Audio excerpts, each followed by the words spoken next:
I've been into coffee for already over 6 years. However, I was born in let's say, a coffee culture because my grandfather, he was a roaster. The coffee was always on the table in my house. I mean, I was raised by my grandparents, and they would always serve me coffee, even when I was going to kindergarten. You know, there wasn't this fear that coffee is bad for children. No, not at all. I mean, I will always have a cup of coffee in the morning, and that's the way I learned to love it. I mean, to love the flavor.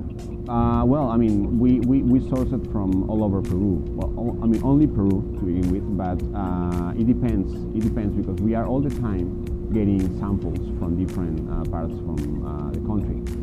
I find Peruvian beans are a bit brighter in their coffee profiles, probably because of the process after the harvest that most of Peruvian coffees go through. I mean, washed, pretty much, as opposed to, for instance, coffees in Brazil that are natural or dried natural. Washed Arabicas, which is pretty much what we have here in Peru, brighter, as I said, the acidity is more intense, not so full-bodied.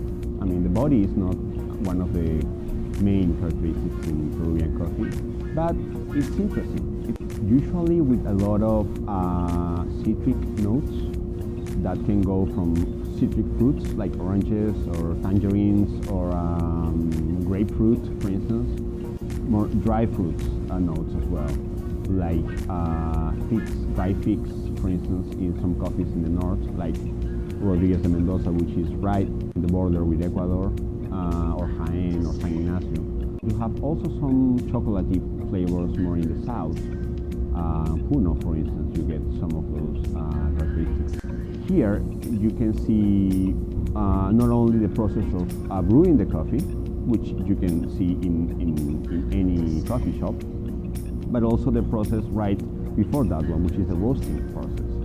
And you can see it. You can, if you want, be part of that, because sometimes we have like roasting workshops for just the customers, and you can learn about it.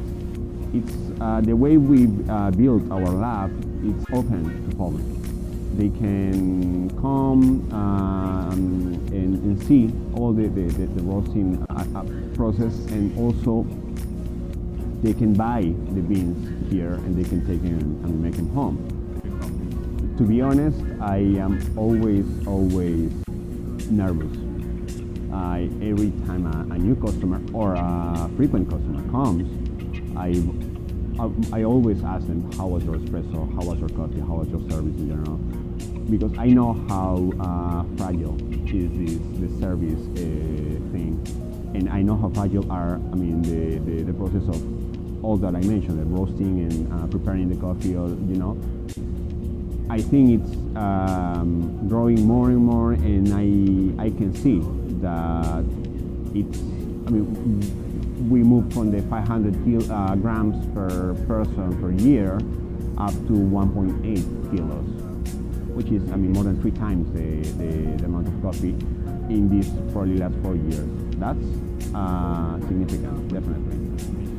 Yeah. Thank you very much, David. Thank you.